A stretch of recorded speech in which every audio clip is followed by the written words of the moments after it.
Buenos días, muchísimas gracias por estar aquí en esta actividad del Tercer Foro Mundial de Derechos Humanos. Creo que no es casual que la Argentina haya sido seleccionada, porque me consta, como le consta a cada uno de los presentes aquí, que el país es un faro en cuanto a políticas de memoria, verdad y justicia a nivel mundial. Nos acompañan el juez Daniel Rafecas, Luis Niño, la defensora Estela Maris Martínez y Pipi Oberlin. Ustedes los conocen en sus trayectorias. Pipi, querellante en causas de derechos humanos, abogada, víctima también del terrorismo de Estado por la desaparición de sus familiares, la doctora defensora general de la Nación, el doctor Niño con su trayectoria en la justicia como juez, y el juez federal y posible procurador Daniel Rafecas. Hace rato que estamos esperando que se concrete. Estamos en un contexto de 40 años de ejercicio ininterrumpido de la democracia, una democracia en construcción y en un contexto, en una coyuntura donde la justicia es seriamente cuestionada. A nadie se le escapa. Bueno, alguien cumpleaños. O será la democracia. Será la democracia. Yo creo que estamos en un contexto en que nos encontramos amenazados por el peligro del negacionismo. Y un negacionismo que hace presa fácil de las jóvenes generaciones que van a votar y que tienen la fortuna de no haber vivido bajo dictadura. Un instrumento que para mí, que declaré en ese juicio, el juicio a las juntas, me pareció muy positivo, más allá de las críticas que puede haber, es la película Argentina 1985. Un fenómeno que se dio en plataformas y que se dio también en comunidad, en las salas de cine. Hay mucha gente que decidió ir a verla, no verla desde la comodidad de su casa, en aislamiento, con sus familias, sino colectivamente, un fenómeno colectivo, y creo que va a ser una fiesta la proyección en las escalinatas del Congreso en estos días. Y ahí hay algo que para algunos puede pasar inadvertido, que es el rol de la justicia en dictadura. Cómo se sobrevivió dentro de esa justicia que era claramente instrumento de la Junta Militar en los años 76 al 83. Y para esto le voy a pasar el micrófono a Luis Niño. Muchas gracias. Buenos días a todas y a todos.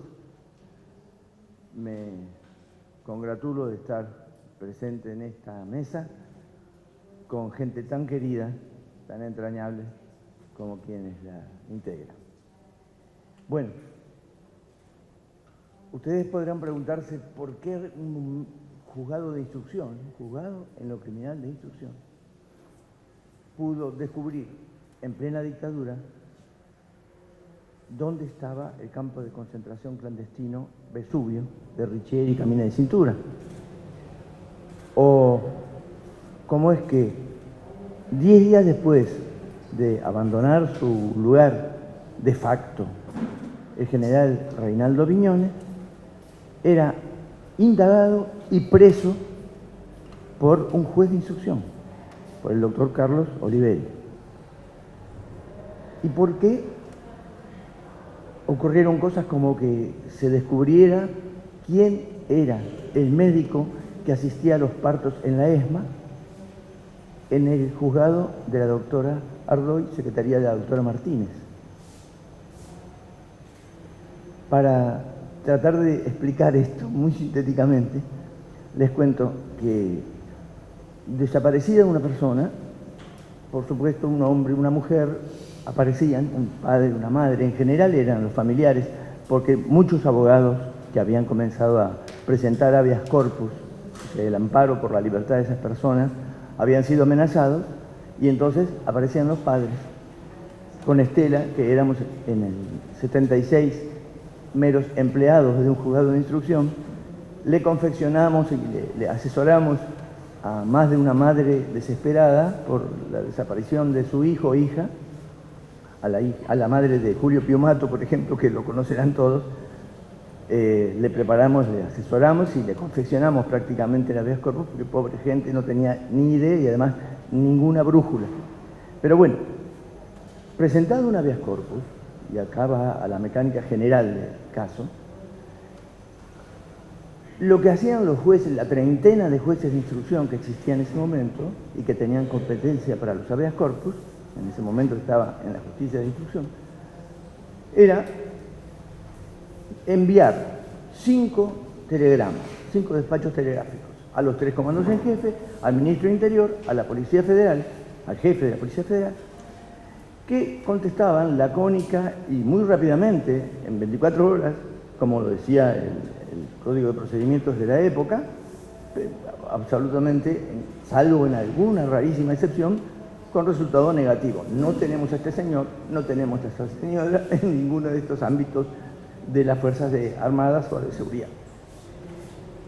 ¿Qué pasaba? Por el artículo 617 del Código de la época, lo que se tenía que hacer era rechazar el habeas corpus porque no había un funcionario público que detentara a esa persona por arresto, por autoridad, por orden, sin autorización judicial. Entonces, habida cuenta de esto, se rechazaba el habeas corpus. Pero, ¿qué debía hacerse? Forzosamente, simultáneamente, extraer testimonio y enviarlo a sorteo para que se investigara la privación ilegal de libertad de esa persona a manos de civiles armados, eventualmente. Porque siempre eran civiles, digamos, personas armadas. Y en general, no siempre, de civil. Entonces, el paso siguiente era el sorteo y que un juez se hiciera cargo de la privación de la libertad. Ignoro, y sería buena material para una pesquisa, saber cuántos jueces extrajeron testimonios efectivamente para que se sortearan y cuántos, si fueron sorteados, pasando esta valla, cuántos se apegaron al artículo 435 del Código Antiguo, que era el sobreseimiento provisional, que era una suerte de un eufemismo para archivo de la actuación, y con lo cual quedaba sepultada toda línea de indagación. Pero en las 2 secretarías del Juzgado de Instrucción número 3 del doctor Carlos Oliveri, la doctora Susana Pernas y el doctor Luis Niño investigaron. O sea, se sorteó, recibimos eso y lo investigamos tomándonos, si se quiere, de la ficción generada por estos 5 despachos telegráficos diciendo acá no está, no lo tenemos, no sabemos dónde está. Entonces, a partir de allí, a copiar prueba. Y lo mismo ocurrió con la doctora Silvia Ardoy, viuda de un militar, pero que ante lo que estaba sucediendo entendió y por supuesto tuvo como colaboradora estrecha a la doctora Martínez, y entonces hicieron exactamente lo mismo. Fuimos investigando, no quiero demorarme, tú Miriam me dice cuando. Lo cierto es que había un dato. Por reglamento, si nosotros vinculábamos a proceso, que en aquel entonces llamar a indagatoria era procesamiento, era considerado el procesamiento. Entonces, si vinculábamos a proceso a alguno de los responsables, y este responsable era un militar o un policía de alta graduación, se nos acababa esta ficción que habían generado ellos, pero en la cual nos habíamos montado nosotros para poder investigar, y se acababa. En 24 horas teníamos que desprendernos y mandarlo a la justicia federal de la época. Entonces, podría decirse, ¿no había premura? No la había. Íbamos de a poco tratando de investigar. Por cierto, aparecían personas, por ejemplo, ex detenidos desaparecidos, que reaparecieron en tiempos, en la transición entre Videla y Viola, aparecen unos cuantos, por ejemplo, del Vesubio, y sabedores, porque todo se sabe en los corrillos de tribunales, que había algunas usinas de inteligencia donde se trataba de investigar en serio qué era lo que estaba sucediendo, aparecieron en nuestros estrados judiciales, y, por ejemplo, Jorge Watts, un gran colaborador, un eficiente colaborador, que fue un detenido desaparecido, reaparecido, y que nos dio infinidad de datos, con los cuales, por ejemplo, pudimos llegar, con Viñones todavía en el poder, al Vesubio, y continuar la investigación hasta el momento en que, por la ley de punto final, hubo que, la 23.492, en fines del 86, ya era juez yo, porque sucedí al doctor Oliveri, tuve que, con el remanente de causas, ya habíamos mandado infinidad de causas, pero con el remanente de causas que me quedaban, en un episodio que Horacio Berbisky en Los jueces no se rinden, en Civiles y Militares, el capítulo 29 de Civiles y Militares, destaca que en el final, en el remanente, yo, apremiado por el hecho de que me estaban apurando con que se extinguiera la acción penal, entonces me desprendí de las últimas causas, pero mientras tanto se siguió acopiando pruebas y se siguió proveyendo a los célebres fiscal y secretario de Fiscalía de 1985 con todo el material que pudimos obtener. Esta es la explicación por la cual Jara de Cabezas pudo investigarse, una mujer que estuvo detenida aquí en la ESMA y que fue llevada cuando vino la OEA, la Comisión Investigadora de Derechos Humanos, la llevaron a una isla del Tigre, la quebraron en la tortura, entonces se prestó para hacer un reportaje para ti. Bueno, todo esto lo pudimos investigar sobre la base de esta ficción que nosotros asumimos muy seriamente, pero con este añadido de esperar hasta el momento en que pudiéramos, en la naciente democracia, pasar todo este material a buenas manos y no que se tronchara todo este esfuerzo que, por supuesto, trajo problemas, trajo amenazas.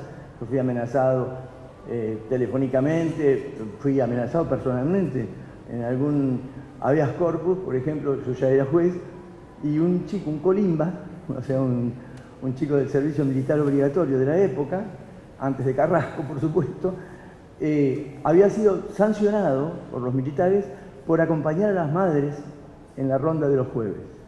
Entonces, como el turno de habeas corpus era cautivo, yo tenía la tienda de los milagros esperando por mí, y entonces uno de ellos fue este chico, y por supuesto lo convoqué, lo hice venir, y el chico, cuando terminó, y por supuesto se fue a su casa libre de su sanción, sin perjuicio de que continuara con el servicio militar obligatorio, me pidió hablar a solas conmigo.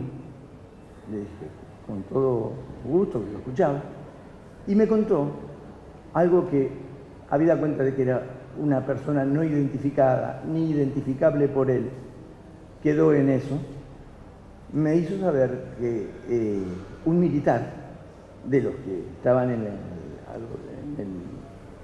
regimiento, en el lugar de la unidad militar que estaba, cuando ya se disponían a traerlo para el juzgado de instrucción, número 3, le dijo, decile a ese juez que la próxima vez no van a ser NN, van a ser MN, muchos más.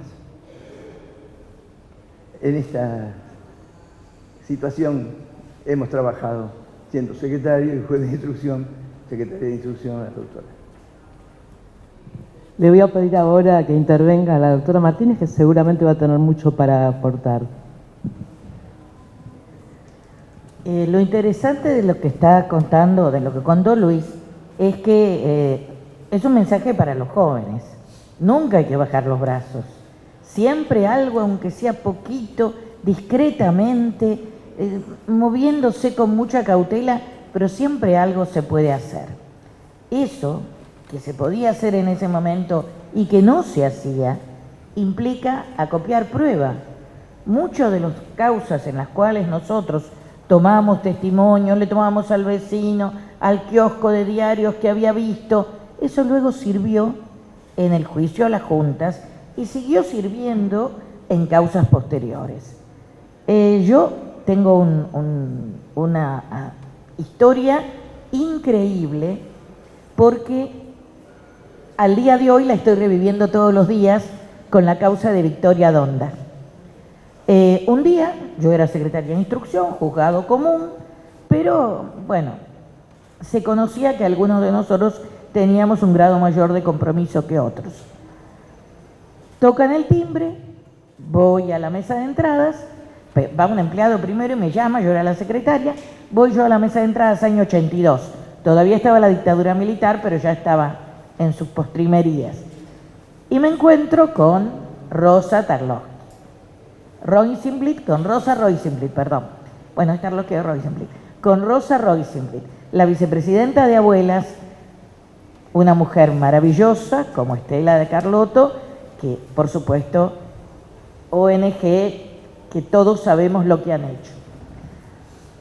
Rosa me dice que quería hacer una denuncia, que había salido sorteada, no sé cómo, le había tocado justo mi juzgado, el juzgado 4 y mi secretaría, y me empieza a contar que acá, en este edificio, se hacían partos.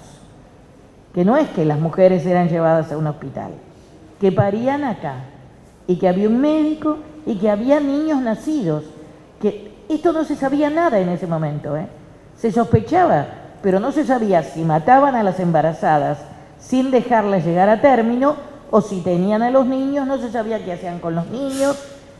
Y me dice, y tengo 3 personas que van a venir a declarar, que están en Suiza, que estuvieron en la ESMA, que ayudaron en los partos. Una de ellas fue madre en la ESMA y van a venir a declarar. Y así recibí por primera vez el testimonio de Sara Solarcio-Satinsky, que ahora está declarando. Recibí el testimonio de Martí, que también está declarando, y de Silvia Labairú, que tiene la característica, que esto lo quiero contar porque demuestra lo perverso, lo irracional de todo el sistema. Silvia Labairú era una niña de clase alta, muy alta, que estaba de novia con uno de los Kuhn, cineastas comprometidos con Montoneros, y que había sido capturada y que estaba en la ESMA. Pero tenía el privilegio de ser adorada por Astiz. Entonces, no solo tenía un trato privilegiado, tan privilegiado era que Silvia Labairú fue llevada al casamiento de su prima, que se celebró en una estancia de Ascochinga, Sierras de Córdoba, por Astiz como acompañante. Y la mamá decía, me contaba Silvia Labairú, decía, lo declaraba, ay, por favor, chicas, a las primas, todas rubias, clase alta, high society de Argentina, entreténgalo al rubio, así me deja la nena un poco más. Después hablamos de cómo probamos la complicidad cívico. Toda la gente que estaba en esa fiesta, o por lo menos un gran número, sabía perfectamente que ese señor era Astiz, que era un militar, que estaba llevando a la nena, esta chica por suerte recuperó su libertad y declaró después, y declara ahora, y por suerte ella pudo recuperar a su hijo, porque a su hijo no se lo entregaron a nadie, como si entregaron a otros hijos que no tenían el privilegio de pertenecer a familias que, si bien esta les había salido descarriada, seguro que como eran familias católicas, a los nietos los iban a criar bien. Astiz, por otra parte, es para mí como una espina clavada en el corazón. Perdón, voy a terminar con esto. Investigando esta causa, tomando declaraciones, rastreando los movimientos del Hospital Naval, pudimos llegar a identificar a Mañaco. Es decir, en el año 82, en una causa de un juzgado común, ya se sabía que el señor Mañaco era el obstetra que atendía los partos en la ESMA. Por supuesto, cuando lo llamamos al señor Mañaco a declarar, 15 minutos después nos sacaron la causa. Vino el secretario de Justicia del Ministerio de Justicia y nos dijo, ¿qué hace esto acá? Inmediatamente nos plantearon la incompetencia y se llevaron la causa. Pero habíamos llegado hasta ahí. Si Lavairú, si Solarcio Satinsky o Martino hubieran podido volver a declarar, estaban esas declaraciones. Y así nos empezamos a enterar más todavía del horror sobre el horror. Para mí, por otra parte, Astiz era una verdadera pesadilla, porque yo había trabajado en la iglesia de Santa Cruz. De hecho, yo escribía los guiones de las misas en la iglesia de Santa Cruz. Y siempre sospechamos, porque cuando Astiz se infiltra, que gracias a Dios a mí en ese momento no me pasó nada, pero oh casualidad, se llama Gustavo Niño. Niño, que es el apellido de Luis. Que yo era un asistente común, porque el servicio jurídico gratuito de Santa Cruz, donde estaba Estela y otra, Alicia Mercer, una cantidad de chicos y chicas que hacíamos una asistencia gratuita jurídica, era un apellido raro y conocido en Santa Cruz, con lo cual es muy posible que se utilizara para infiltrarse el apellido mío. Con lo cual, en la primera ocasión en que se hizo en la Facultad de Derecho, ya recuperada la democracia, una conferencia donde asistimos con Estela de Carlotto, querida amiga, apareció, los chicos hicieron en los carteles Gustavo Niño, o sea, fíjense hasta qué punto quedaba difundida la identidad. Y en ese momento, claro, ahí descubrimos la actuación de Astiz en la Escuela de Mecánica de la Armada, la perversidad, lo que luego se convirtió en la pecera, cómo algunas de las detenidas desaparecidas eran obligadas a trabajar, muchas las llevaban a lugares para comprarles ropa, las sacaban, todo un manejo que si bien avanzamos mucho, porque se ha aprobado en los juicios el tema de obligar a tener relaciones sexuales y declarar eso como violación y que no se puede hablar de consentimiento en esas circunstancias, no se habló en profundidad, no se estudió todavía desde una política de género el manejo que se hacía de las detenidas desaparecidas. Que si bien se hacía también con algún hombre, como el fotógrafo que tanto ayudó después al guardar las copias, pero masivamente con las mujeres ese manejo de llevarlas, de traerlas, de utilizarlas como, no llegamos al extremo de esclavas sexuales, pero poco menos. Entonces, esto es otra deuda todavía pendiente. Muchos años después, por las vueltas de la vida, cuando yo era ya defensor ante la Corte Suprema, me tocó defender a Astiz. Estaba Astiz con un recurso ante la Corte, entonces no puedo contar detalles porque me lo impide el secreto profesional, pero Astiz sabía perfectamente quién era yo, cómo pensaba, y me dijo, cuando yo le dije, mire que me voy a excusar, me dice, no, si yo sé quién es usted, el preso, cómo piensa, de dónde es, sé que estaba en la iglesia de Santa Cruz, pero mire, ¿sabe qué? Usted, por cómo piensa, me va a defender bien. O sea, fíjense el razonamiento, otro razonamiento perverso. Usted como cree en todo lo que dice, si cree realmente en todo lo que dice, me va a tener que defender bien. Así que yo no la voy a recusar. Usted si quiere excúsese, pero... Y me fui a mi casa y dije, ¿qué hago? ¿Qué hago? A ver, porque yo sé que este tipo es el que sacó a la gente, pero si no lo defiendo a por supuesto, la línea que luego bajé, y de eso voy a hablar después si tengo tiempo, a todos los defensores. Defensa técnica, no política. Esto para que los juicios sean garantizados.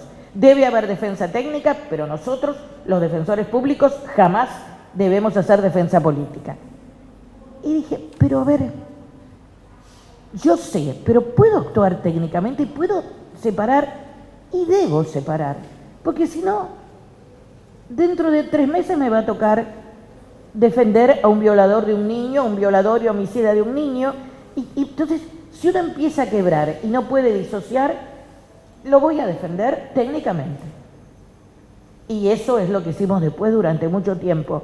Y esto, yo sé que a veces los organismos no les cae muy simpático el trabajo de algunos defensores, pero yo les aseguro que el mandato es siempre defensa técnica. Si no hubiera sido por el inmenso sacrificio que hicieron muchos defensores oficiales, los juicios no podían haber llegado a buen término, porque no se puede hacer un juicio sin defensor. Y no había suficientes abogados particulares. Bueno, después si hay tiempo hablo un poquito más de eso. Gracias.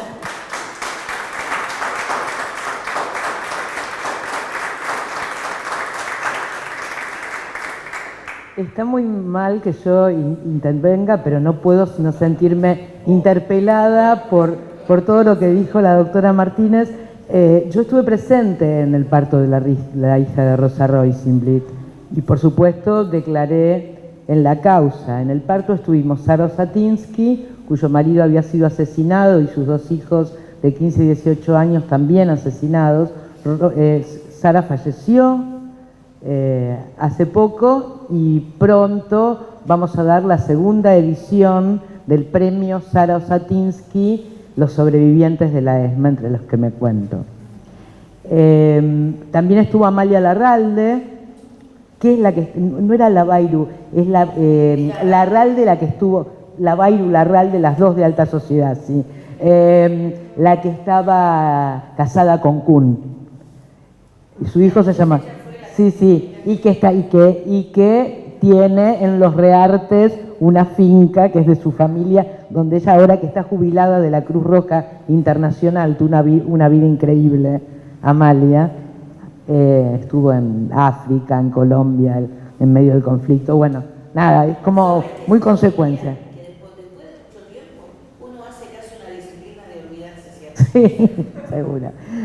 Bueno, cuando yo entré estaba Mañaco, ¿no? Le estaban por cortar el cordón y ahí es cuando ella lo bautiza, Patricia lo bautiza Rodolfo. Por eso, aunque él se llama a sí mismo Guillermo, Rodolfo Guillermo, y usa Guillermo, yo soy la única persona a la que le permite que lo llame Rodolfo. Porque yo digo, tu mamá te dijo Rodolfo ahí, yo jamás te voy a poder decir Guillermo, por Rodolfo Walsh, obviamente. Bueno, por suerte Rodolfo fue recuperado, cosa que no pasó con muchos otros chicos, y es abogado también, y trabaja con abuelas, y también conozco a su hermana mayor, Mariana, que es dramaturga, Mariana Pérez Rosenblit. Bueno, sobre el acoso y la violencia sexual a las mujeres aquí en la ESMA podría hablar todo el tiempo, pero vamos a pasar a...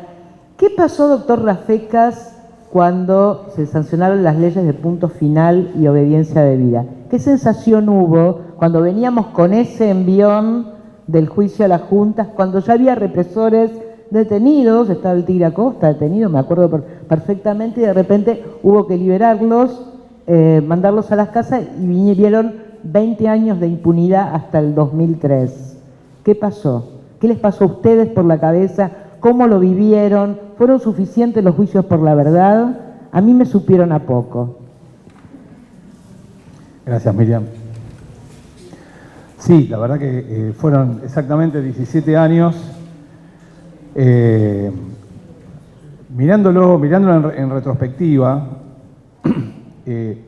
así como yo me terminé convenciendo de que así como a partir del 2003 venimos teniendo una política ininterrumpida que nosotros les denominamos política de Estado, ¿no? Una política de Estado de memoria, verdad, justicia, reparación. ¿Y qué es una política de Estado? Una política de Estado es una situación en la cual básicamente todas las instituciones del Estado, acompañados también en algún punto por instituciones, ONGs, organismos de derechos humanos, trabajan en conjunto y coordinadamente para lograr un mismo objetivo, ¿no? Eso es una política de Estado. De modo tal de que, por ejemplo, en la Argentina, desde el 2003 hasta ahora, el Poder Judicial, las dos cámaras del Parlamento, todos los ministerios, el Ministerio de Educación, el Ministerio de Justicia, el Ministerio de Obras Públicas, todos los ámbitos estatales trabajamos coordinadamente en pos de un objetivo que es proveer básicamente memoria, verdad, justicia, reparación a las víctimas del terrorismo de Estado. Ahora, en retrospectiva, de lo que vos preguntás, nosotros en la Argentina, desde el año 86-87, sobre todo durante los años 90 y principios de los 2000, tuvimos también una política de Estado en el sentido opuesto. Eso es lo que yo terminé viendo en todo ese largo periodo de olvido e impunidad. Había una política de Estado en el sentido opuesto, es decir, todas las iniciativas que se iban haciendo en el ámbito del Poder Ejecutivo, del Poder Legislativo, del Poder Judicial, eran para tapar e impedir y asegurar ese dique, para usar una metáfora, usar ese dique de contención de los reclamos de las madres, de las abuelas, de los hijos, que siempre pidieron juicio y castigo a los culpables, que la justicia intervenga, preguntando dónde están sus hijos, dónde están sus nietos. Bueno, y entonces, en esos 17 años se sostuvo ese dique de contención de esos reclamos legítimos, no solamente en el orden nacional, sino también de la comunidad internacional, hasta que lentamente ese dique comenzó a tener fisuras, ¿no? Comenzó a tener fisuras. Desde esa política de Estado contraria a esta cuestión intentaban tapar esas fisuras, ¿no? Pero la presión fue creciendo. En esto cumplió un papel muy importante la presión que se generó desde distintos tribunales y juzgados penales, especialmente en algunos países europeos, ¿no? Especialmente la Audiencia Nacional con el juez Garzón, pero también hubo procesos en esos años, bueno, en Francia, ¿no? Hubo incluso condenas en ausencia a Astiz por el caso de las monjas Domon y Duquet. En Italia, en Roma, hubo procesos también, hubo procesos en Nuremberg, por el caso de Elisabeth Kassemann y otras víctimas de origen alemán.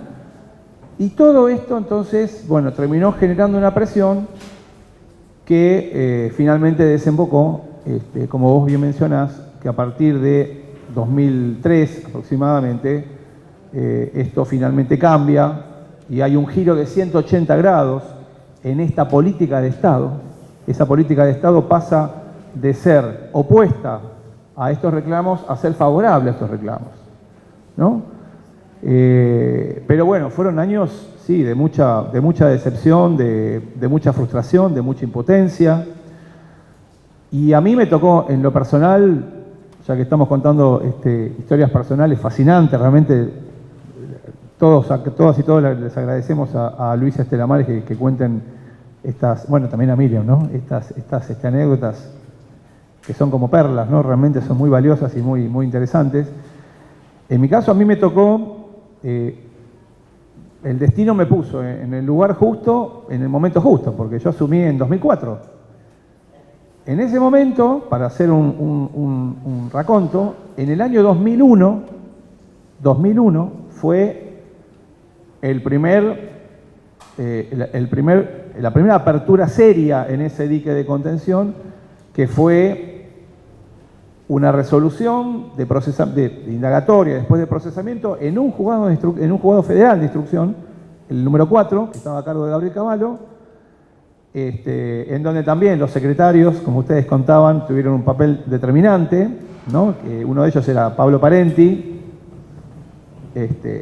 y en ese juzgado estuvieron muy inteligentes porque tomaron un caso, un leading case, que era un caso terrible, aberrante, ¿no?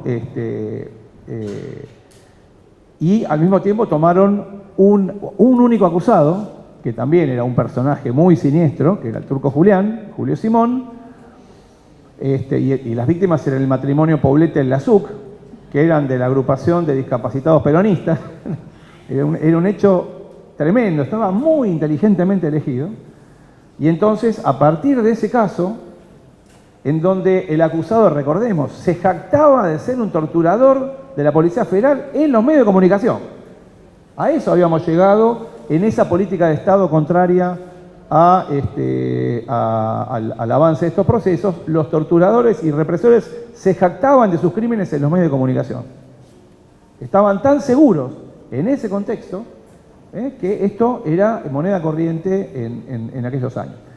Bueno, este juzgado declara por primera vez la inconstitucionalidad de las leyes de obediencia debida y punto final, citando especialmente un precedente clave para nosotros, que fue el caso Barrios Altos contra Perú de la Corte Interamericana de Derechos Humanos, que se había dictado en el año 98-99, en donde básicamente la Corte Interamericana decía, miren, frente a crímenes de lesa humanidad no hay excusa que valga, hay que remover todos los obstáculos jurídicos, materiales, amnistías, indultos, leyes de impunidad, absoluciones truchas, todo esto hay que correrlo de lado y hay que proveer verdad y justicia a las víctimas. Esto es lo que dijo, basándose en el juicio de Nuremberg, ¿no? Y en otros precedentes anteriores, esto es lo que dijo la Corte Interamericana un par de años antes. El juzgado de Cavallo toma este precedente, dicta esta primera inconstitucionalidad, es el caso Simón. Ese fue el primer paso, el detonante, ahí se enciende la mecha del caso Simón.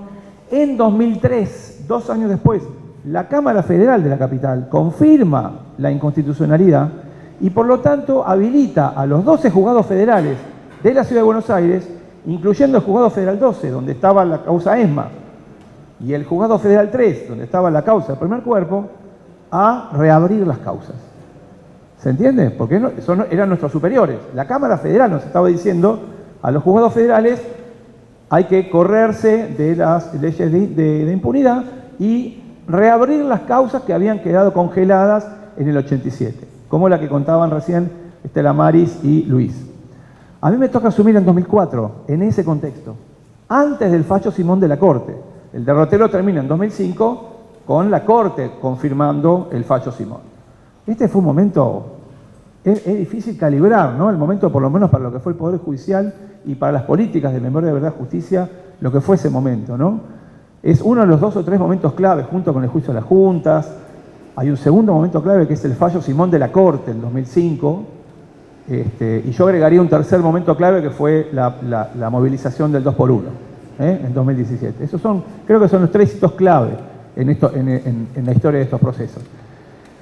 Entonces, bueno, cuando yo asumo en 2004,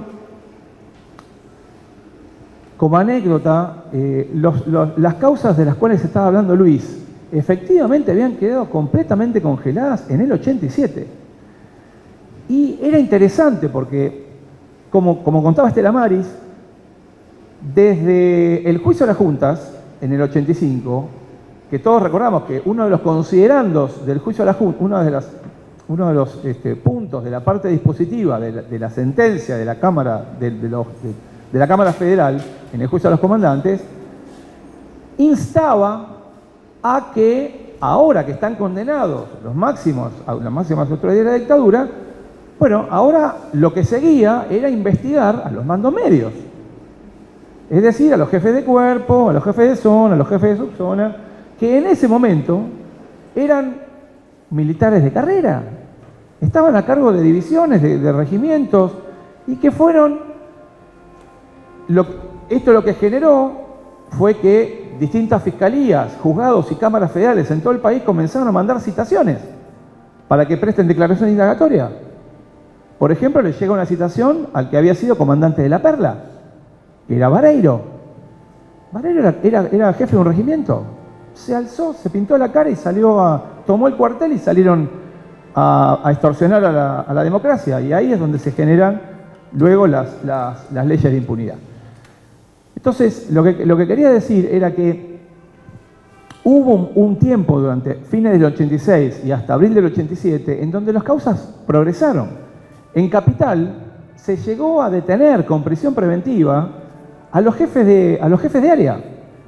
Había 7 u 8 militares de alto rango que estaban presos hasta que se sancionan las leyes de obediencia debida y punto final. Es decir, el proceso habían comenzado a expandirse después del juicio de las juntas en esos años. Se frustra radicalmente con la entrada en vigencia de estas 2 leyes. Cuando yo asumí, la anécdota que quiero contar es que, bueno, le dije a mis colaboradores, ¿dónde están estas causas? Están en el archivo. Circuito Atlético Banco Olimpo, Coordinación Federal, Mansión Seré, Vesubio. Estaban en el archivo. Bueno, tráiganlas. Pedíanlas al archivo federal por oficio y que vengan, hay que abrirlas todas. Vienen las causas y Bueno, en esa época era todo por escrito.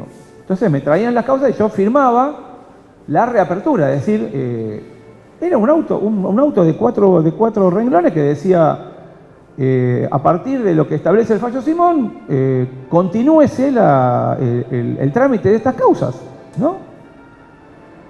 Claro, era la foja 10.154 del 10 de octubre del 2004.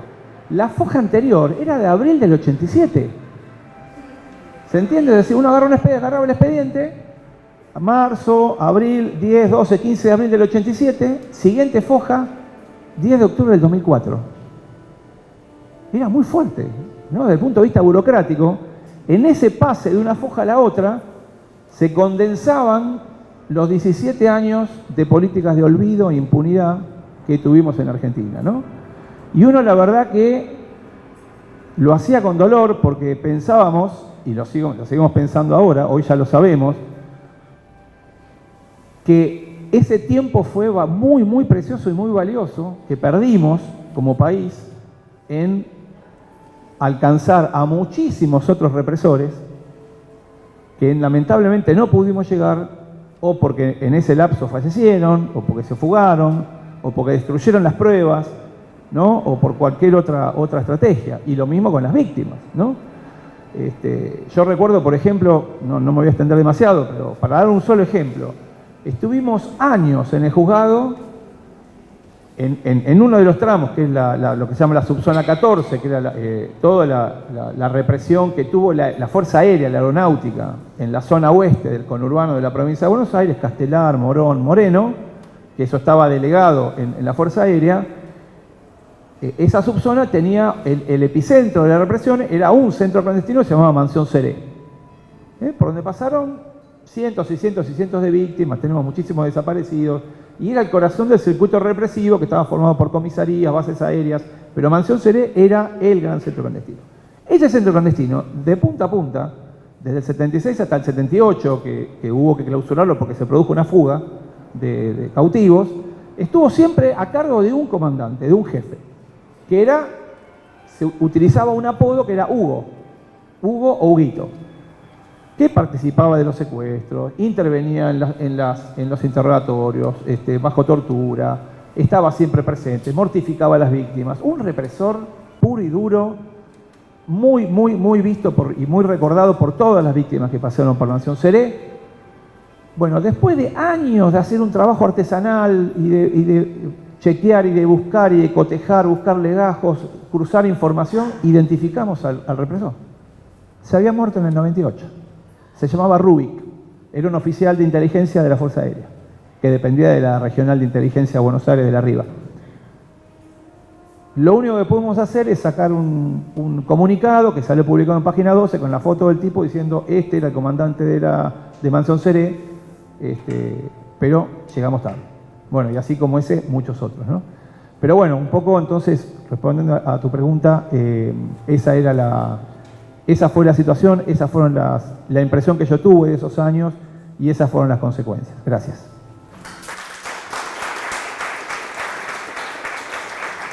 Bueno, para consuelo del doctor Rafecas, él ya lo debe saber, pero era un oficial de la Fuerza Aérea, jefe del centro clandestino de detención donde yo estuve antes de la ESMA, Virrey Ceballos, Espina, fue a juicio. Y yo nunca lo había reconocido en la carpeta que viene el juzgado del doctor Rafecas, porque claro, las fotos venían con los tipos con gorra, con uniforme, era prácticamente irreconocible. Tuve suerte en poder reconocer a otros, pero a Espina nunca lo había reconocido. Por Zoom se hizo la audiencia del juicio oral y yo lo reconocí como el jefe.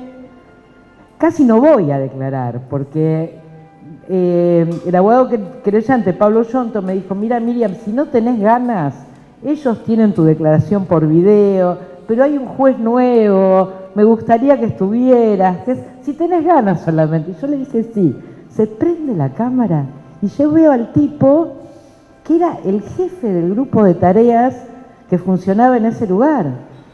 Igual, o sea, tenía 84 años, hacía 40 años, pero no se le había caído ni el pelo. y yo no soy muy fisonomista, pero el tono de voz no es lo mismo verlo en una foto que verlo en video, gesticulando, hablando, moviéndose. Y en un momento Pablo me dice, ¿querés que nos tiremos el lance a ver si también lo podemos acusar por delitos sexuales? Seguro que lo van a desestimar. Y no lo desestimaron, lo condenaron también por delitos sexuales, no por propia mano, porque no era él, sino que era el jefe que facilitaba la situación, ¿no? Pero bueno, me estoy entrometiendo mucho en estas cosas. Es como que todo tiene que ver con mi propia vida. Pipi, ¿cómo se vivió? Vos eras muy chica en dictadura, no te debes acordar, pero toda esa época de 17 años de impunidad desde la sociedad civil y los organismos de derechos humanos, siendo, como sos, familiar de desaparecidas. Bueno, buen mediodía. Primero, muchas gracias por la invitación y muchas gracias a Estela Maris, a Luis, a Miriam y a Daniel, no solo por hoy compartir este panel, sino por lo que han hecho durante todos estos años que realmente han marcado la diferencia. En momentos como este me parece importante resaltar eso. Yo creo, primero agrego dos cositas. Primero lo que dijo Daniel. Hay algo que ahí me parece que se ve claramente el rol que tuvieron los organismos. La resolución de Cavallo es producto sin duda del trabajo del CELS, en especial de Carolina Barsky y María José Gembe, de todo el equipo del CELS. A mí me parece importante destacarlo porque hicieron un trabajo extraordinario que también puso contra la pared, como pasó en otras oportunidades, a quienes están en el sistema, nos ponen a quienes estamos en el sistema de justicia. Por otro lado, quiero decir algo en relación a lo que dijo Estela Maris, que realmente a mí me parece impresionante el cambio que se dio a partir de esa directiva clara de que la defensa sea técnica. Yo he visto defensores oficiales haciendo un enorme esfuerzo por defender. Realmente hay una historia, un defensor se quedó sin voz el día que tenía que empezar a alegar porque era una persona muy comprometida con el trabajo que venía haciendo como defensor habitual y le tocó defender a militares y se quedó sin voz el día que tenía que empezar a alegar. Entonces, quiero destacar esas dos cosas porque me parece que no son menores antes de contestar a la pregunta que me hizo Miriam. Es el privilegio de ser la última, ¿vieron? No, a ver, yo creo que sin dudas, si no hubiéramos tenido en nuestro país los organismos de derechos humanos que tenemos, no estaríamos donde estamos. Eso no lo desconoce nadie que esté en el sistema de justicia y que conozca justamente estas idas a golpear con la suerte en algunos casos de haber encontrado funcionarias y funcionarias que dieron respuesta, pero en otros no. Yo creo que desde el coraje inusitado de las madres y las abuelas enfrentándose a la misma dictadura en ese momento, ¿no? Después, cuando la cosa fue un poquito más fácil, el trabajo que hicieron familiares, el trabajo que hizo el CELS. Yo, por ejemplo, ahora alegué hace poco, estoy en el Ministerio Público Fiscal y alegué hace muy poco en la causa de los y la hermana Ramírez, que son dos niños y una niña que luego del asesinato de su mamá fueron llevados a un hogar de menores donde sufrieron todas las violencias posibles. Dijimos y creemos sin duda que ese lugar, ese hogar funcionó como un dispositivo concentracionario, no como un centro clandestino de detención, pero sí como un dispositivo concentracionario. Y la base de ese juicio es en buena parte el trabajo que hizo nuevamente los organismos, en particular el CELS, donde en la misma dictadura, finales de la dictadura, intentaron pelear contra la jueza Pons, tristemente célebre, ustedes saben, por la apropiación de niños y niñas en Lomas de Zamora y en toda la jurisdicción. Y sin esa pelea, que fue hace 30 años, no, 40 años, de hecho 41 años, porque justo antes del final de la dictadura, hoy no estaríamos en este lugar. Entonces, yo creo que sin duda, si bien se vivió con muchos altibajos, hubo etapas muy dolorosas, esos 17 años que cuenta Daniel, en donde parecía que era todo imposible, donde todos los planteos, todos los reclamos, a pesar de que las leyes de punto final y evidencia de vida dejaban afuera algunos delitos, como la apropiación de niños, pero también como la violencia por medios sexuales, como las violaciones, no se instruyó ninguna causa en todos esos años por eso y por la apropiación de bienes. Esos 3 delitos quedaban afuera. A pesar de eso, en esos 17 años, excepto por algunos casos de apropiación, no se avanzó. Entonces, sin duda, eso daba mucha desazón. Empezaban a morir las madres y las abuelas, eso fue muy triste en ese momento. Ahora estamos asistiendo a otro momento donde quedan muy pocas madres, muy pocas abuelas, están muriendo muchos y muchas sobrevivientes y lamentablemente ya están muriendo muchos hijos e hijas.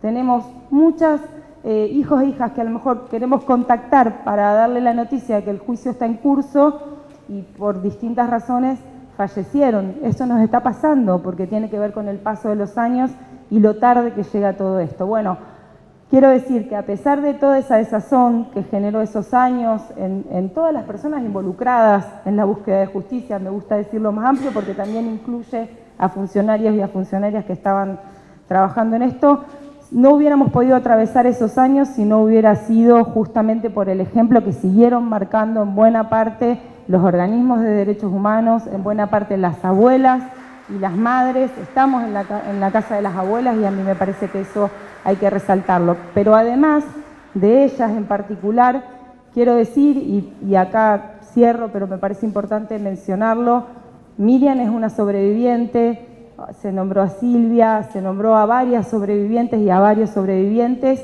y si no hubieran hecho el trabajo que hicieron, incluso cuando en la vuelta a la democracia eran señalados y sospechados por haber sobrevivido este horror que tuvieron que pasar, e igual a pesar de todo eso, siguieron brindando testimonio y sobre todo brindando testimonio para poder decir, yo he visto personas desesperadas para tratar de saber quién era esa persona que estaba secuestrada, que no sabían, y dar datos y hacer un esfuerzo de memoria, hasta llorar por no acordarse el nombre que le había dicho esa persona que había estado secuestrado al lado de ella o de él, que habían sobrevivido. Ese sobrevivir para dar testimonio y para colaborar, no solamente con las madres, las abuelas, las familias, sino con todo nuestro país, para recuperar las identidades de las personas que están desaparecidas, para recuperar además los lugares en donde estuvieron, hicieron un esfuerzo de recorrer en el medio de mucho por ahí, incluso cuestionamiento por haber sobrevivido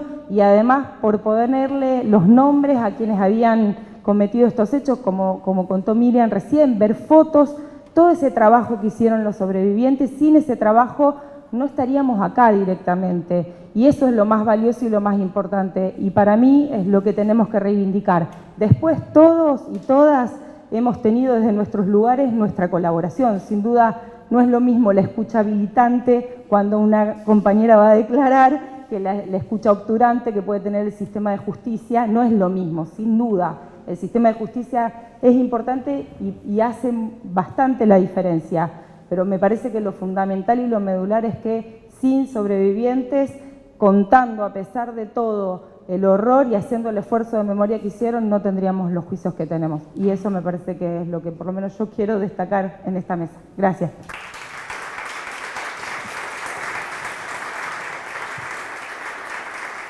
Bueno, Pipi, ojalá te escucharan algunos de los sobrevivientes que todavía hoy sentimos cierta amargura por cómo nos han tratado algunos organismos de derechos humanos también, ¿no?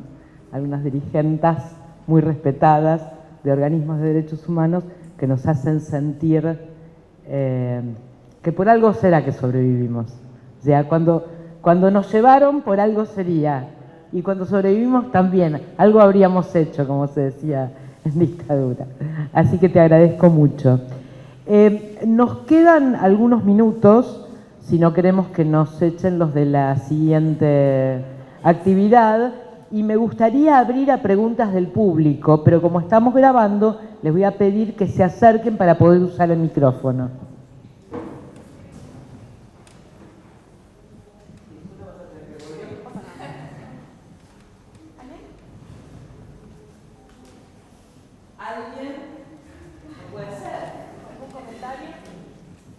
Bueno, gracias. Buenos días a todos. Bueno, a mí lo que me interesa, siguiendo un poco, digamos, la energía que hay de contar también historias y las vivencias, digamos, que cada uno nos viene contando, yo quiero, digamos, hacer chiquito algo mío que viví también con estas situaciones. Yo soy componente de la Defensoría General de la Nación. En el 2009 ingresé como un integrante de la Unidad de Letrados Móviles de Lesa Humanidad, trabajo que no muchos o muchas querían hacer en ese momento. He litigado mucho en el juzgado de Daniel. Ustedes lo ven a él, pero tiene un equipo fenomenal de trabajo con los que yo siempre, así por lo menos, metabolizo mi trabajo. Es cada uno en su rol, pero tratando de trabajar juntos, respetándonos los límites para que el trabajo pueda llevarse adelante. Eso, la convivencia que uno tiene como defensor oficial y dentro de la Administración de Justicia es muy necesaria y muy sana también. Primero fui integrante y después estuve a cargo de esa unidad, con lo cual he visto de todo y me interesa contar esta parte que quiero agradecerte, primero por el rol que ocupás y destacar también lo que significó para nosotros como personas realizar un trabajo que tiene que ver con esta gran contradicción que a veces, o muchos, o en mi caso, tengo que convivir, de lo que nosotros tenemos que hacer y lo que por ahí sentimos que queremos hacer, que son dos cosas diferentes. Nosotros tenemos que hacer defensas técnicas y de calidad y de la mejor, como la doctora Martínez, a quien nunca le tuve que preguntar si la defensa era técnico-política, porque ya era un eje de trabajo que cuando yo ingresé era así. Y es como yo después, cuando quedé a cargo, también lo pregoné frente a las personas que venían, digamos, a integrar la unidad. Entonces, eso era un eje de trabajo que no se tocaba. Nunca necesité hablarlo porque cuando ingresé ya era una verdad y esto era así, o sea, no se ponía en discusión, independientemente de lo que cada uno sintió con esto. Pero realmente conozco casos, para subrayar lo que fue el trabajo de los defensores oficiales y las defensoras.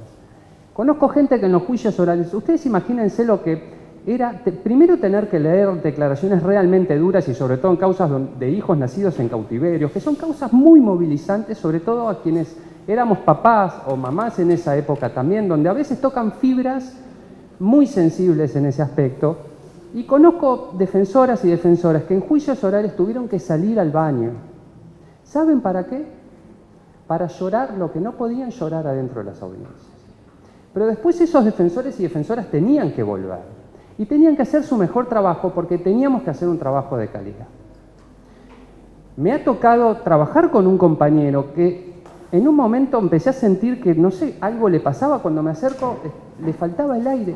Estaba leyendo la declaración de su mamá en una causa de un centro clandestino. Yo nunca me interesé por esta época. Yo nací en el 78, tengo 44 años, creo que bien llevados.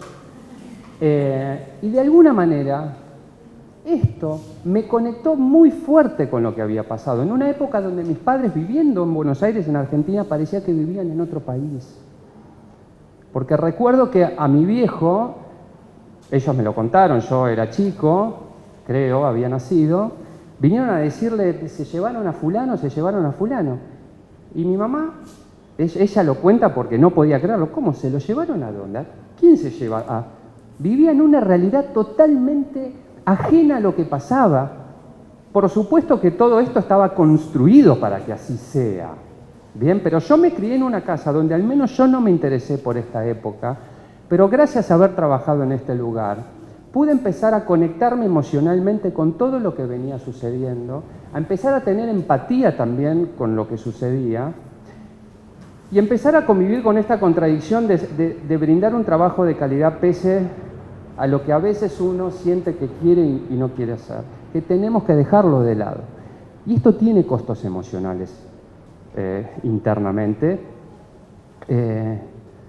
pero lo que también quiero agradecer y destacar, no solamente a Daniel como representante, digamos, como juez y de los jueces, y también emblemáticamente respecto a la investigación de estas causas, y en tu caso también desde el rol que ocupas, es el respeto que ustedes siempre nos tuvieron en el rol que nosotros teníamos, porque nunca nos asociaron con la causa que defendíamos.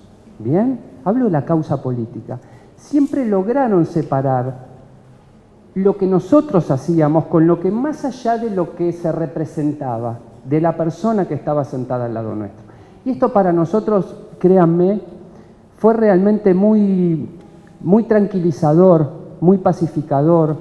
Era de alguna manera la garantía de que podíamos volver al otro día a nuestra oficina, seguir haciendo nuestro trabajo de la mejor forma posible, porque sabíamos que nunca nos iban a asociar con quien teníamos que representar de la mejor manera, ¿sí? Yo también fui denunciado penalmente, denunciado en las causas por una persona en particular a quien defendí y dejé la piel para hacerlo. Y sin embargo, pese a eso, tuve que tratar de no generalizar frente a todo el universo de clientes que tenía o defendidos en ese momento, y tratar de seguir adelante de la mejor forma posible y aislar este problema. Es decir, siento orgullo, digamos, por haber atravesado esa situación, por haberme ayudado a conectarme con una época en la cual yo realmente nunca logré hacerlo, en que me haya conformado también, porque eso sirve, hoy cumple otra función ya desde hace unos años, pero todo eso está vivido, está aprendido, y creo que a mí me sirvió en lo personal fundamentalmente y en lo profesional también.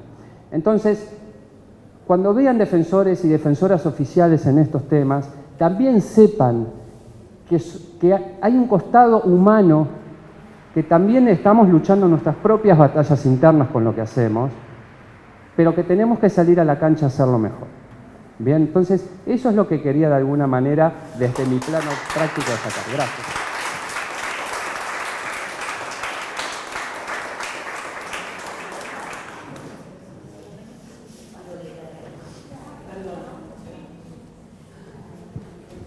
Profundamente conmovida por el testimonio este. O sea, yo siempre que estuve sentado junto a las querellas, junto a las fiscalías, los veía ahí como un bloque. Esta súbita humanización me dejó congelada.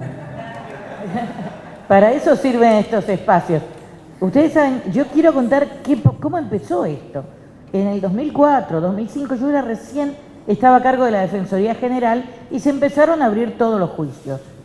Y no había, los abogados particulares, salvo los que coincidían ideológicamente con los represores, que eran muy poquitos, no querían defender. Y aún esos, como los juicios duraban mucho, exigían mucho trabajo, económicamente no les resultaba. Entonces tenía que salir a la cancha la defensa oficial. Pero ¿qué pasaba? En el interior de nuestro país, todos los defensores oficiales eran, su hija estaba casada con un hijo del militar, o compartían el club de golf, claro, porque pertenecían a la misma clase social.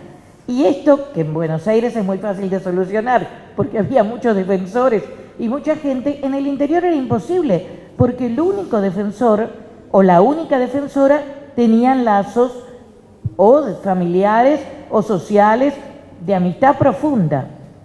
Y a raíz de eso tuvimos que aceptarle la excusación. En muchos casos era imposible.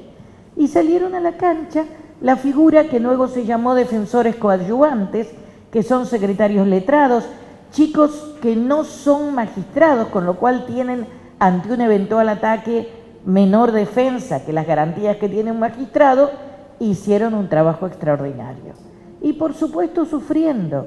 Y algunos defensores que tuvieron que defender los primeros juicios, sobre todo, por ejemplo, la defensora de Tucumán, en ese momento, luego desarrolló un cáncer. Mariana Grasso, de quien estoy muy cerca, no soportó la tensión y poco tiempo después se enfermó con un cáncer que la llevó a una serie enorme de padecimientos. Y tenemos documentado médicamente que ella no puede volver a intervenir en juicios de lesa humanidad. Es decir, esto tiene un costo terrible. Por supuesto que poco a poco se fueron haciendo a la disciplina, fueron logrando diferenciar, que es lo que tenemos que entender, que el defensor no defiende lo que se hizo, ni defiende el modo que es ese ser humano, sino que defiende el derecho de ese ser humano a tener un juicio justo. O sea que es otra cosa. Pero esto exige realmente todo un trabajo intenso. y sobre todo ser conscientes que si somos representantes y defensores de los derechos humanos, si somos garantes de derechos humanos, entre los derechos humanos también está el derecho de defensa, haya hecho nuestro defendido lo que haya hecho. Por eso quiero resaltar la labor de ese grupo grande de gente joven que tuvo que estar presente, algunos como el joven que habló ni siquiera conocían la historia y que tuvieron que estar presentes escuchando cosas espantosas y que ni siquiera decían, bueno, a mi mamá o a mis padres o a esta compañera el hecho de poder hablar la reivindica, porque el hecho de poder declarar es una reivindicación para la víctima, pero el que lo está escuchando y teniendo que defender luego, han tenido que hacer todo un trabajo serio y lo han hecho muy bien. Por eso, en nombre del Ministerio Público de la Defensa, agradezco mucho que ese reconocimiento para ellos exista, porque realmente se lo merece.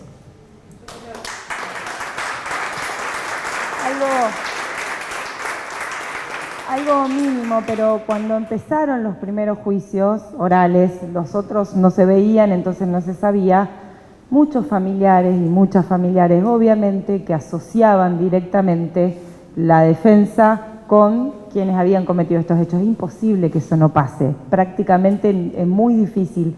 Y tuvimos que hacer mucho trabajo para explicarles primero que, como dijo la defensora, sin defensa en un Estado de Derecho no hay juicio. Entonces, obviamente, y además era como hasta contradictorio, pero después hay algo que yo noté mucho. Al principio las defensas de algunos defensores iban en línea con lo político y desde que se bajó esta directiva es muy notorio cómo cambió y la mirada fue, primero que aparecieron un montón de jóvenes que eso hizo mucho la diferencia porque tenían también otro compromiso hasta personal. Yo tuve el gusto de haber compartido con Mariana algunos juicios y realmente el trabajo de Mariana fue impecable y siempre fue súper respetuosa. Nunca la vi preguntar algo incorrecto ni nada.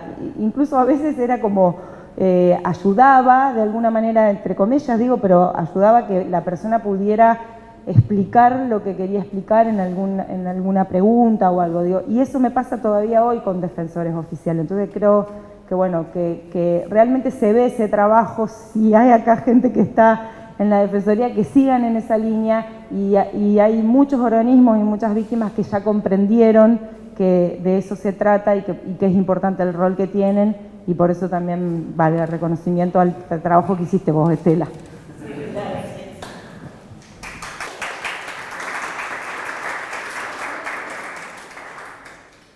A mí, retomando un poco lo que estaba contando Pipi, en el juzgado también nosotros, bueno, tenemos muchas audiencias y una relación muy fluida con los colectivos de víctimas, las y los sobrevivientes, bueno, por supuesto sus abogadas y abogados que litigan en el juzgado durante estos ya 18 años, ¿no?, que estamos a cargo del juzgado.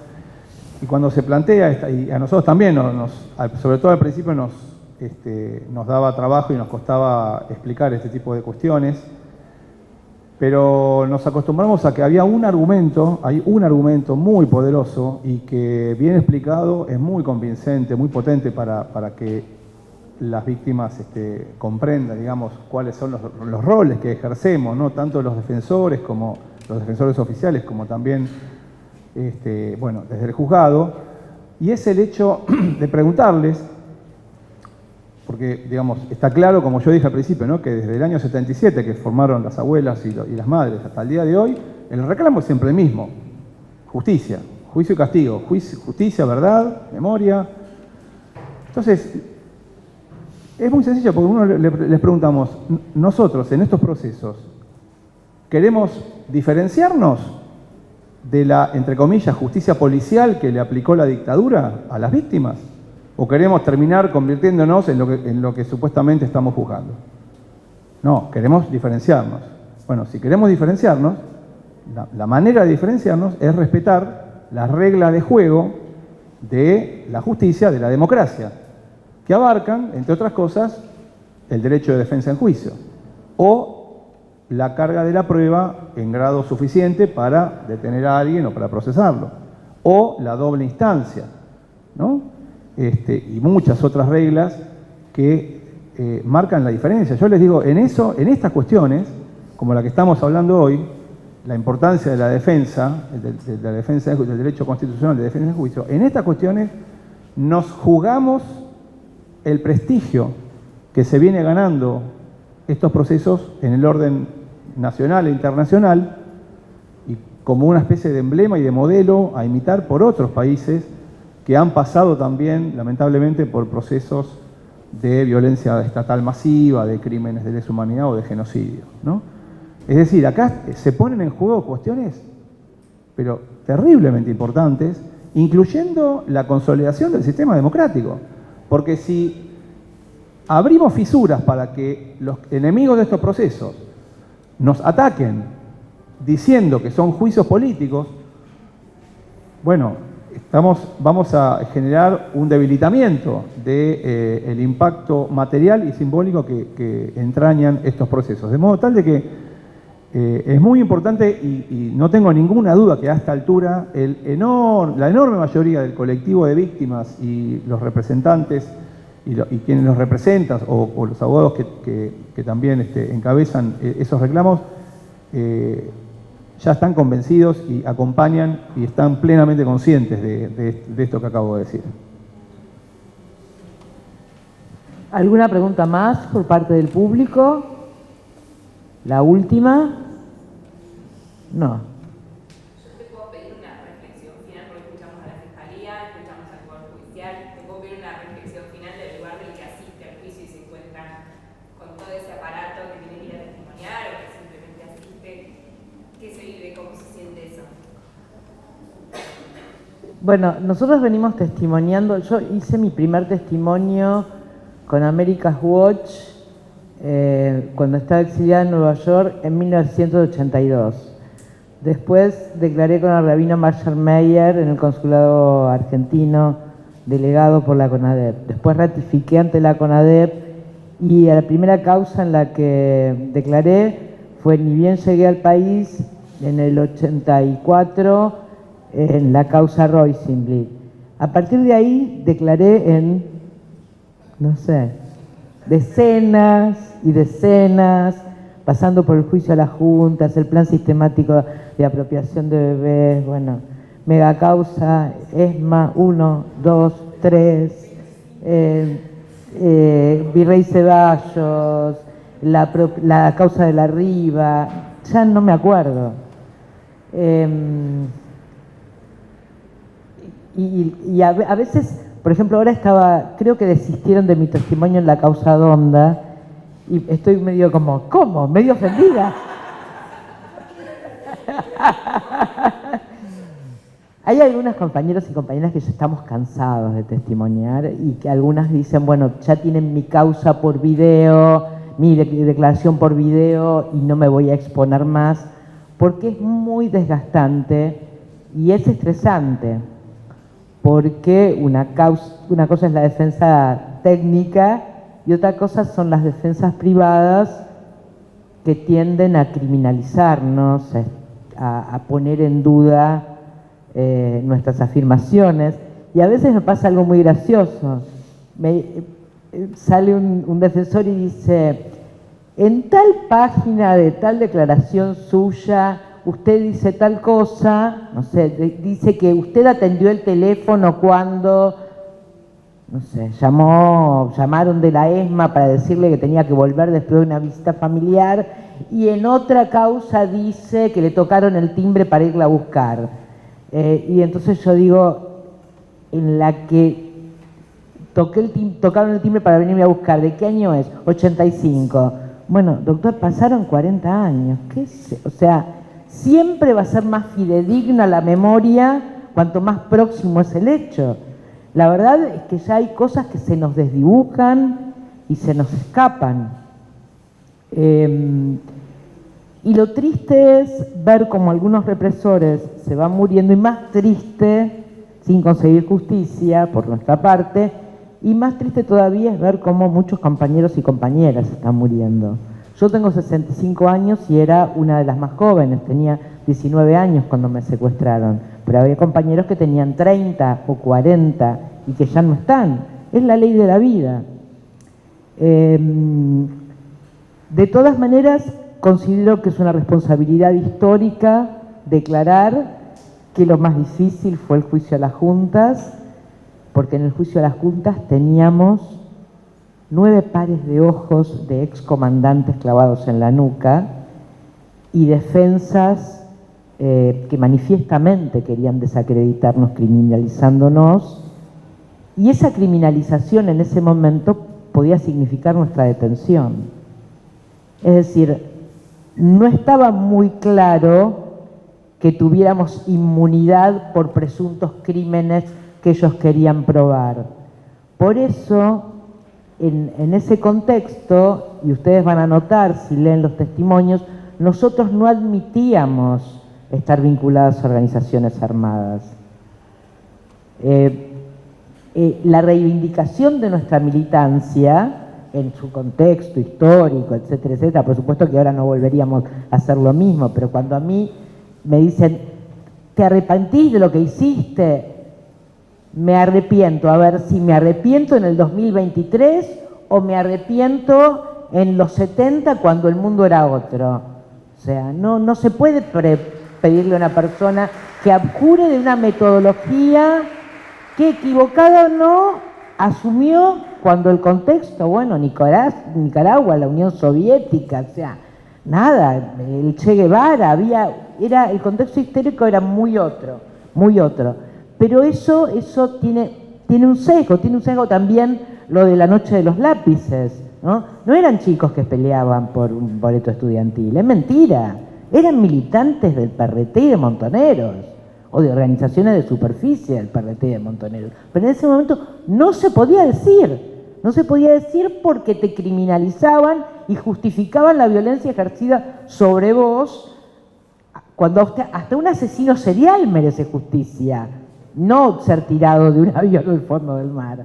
Bueno, en mi caso personal, yo voy a seguir declarando hasta el día que me muera o hasta que me dé el cuerpo. En el caso de otras compañeras, hay algunas que hace años decidieron dejar de declarar y hay otras que la semana pasada me dijeron, te juro que es la última vez que lo hago. Es así, es desgastante, es estresante, y hay determinado momento en que uno dice, basta. Yo quiero decir que para mí esta actividad fue un punto de inflexión. Por ahí, ustedes piensan que estoy exagerando, pero la verdad que el testimonio del defensor y de la defensora me dieron vuelta a la cabeza en un punto. No que yo pensara que ellos estaban identificados. Quiero hacer una confesión que no salga de acá. Yo tengo una cuñada, que es médica en el Hospital Naval y que atendió represores de la ESMA. Es médica, tiene que atenderlos. Las atendió muchas veces llorando, sabiendo que ese tipo era responsable del secuestro de la tía de sus hijos. O sea, no es una persona politizada, al contrario, pero ella me decía, yo los tengo que atender. Dice que cuando entró y le decían, ahí entró uno de LESA, ella pensó que era la sigla de alguna infectocontagiosa. Dice, qué códigos raros que tiene esta gente. Claro, dice, ahí entró uno de LESA. Pero lo que me dice de cómo estos tipos maltratan a los médicos, me ha contado anécdotas tremendas. El menosprecio hacia las mujeres, no querer ser atendidos por médicos civiles, pedir médicos que tuvieran grado militar para que los atendiera. Obviamente mi cuñado no es el caso, pero hay otros médicos civiles que son contratados como ella y que no los quieren aceptar, no los dejan entrar, no los dejan tocarlos, porque si no tienen grado de teniente, los médicos no son dignos de tocar el cuerpo de un militar. es tremendo. Así que sé muy bien de esto, pero digamos, escucharlo así en primera persona me partió la cabeza. Muchas gracias.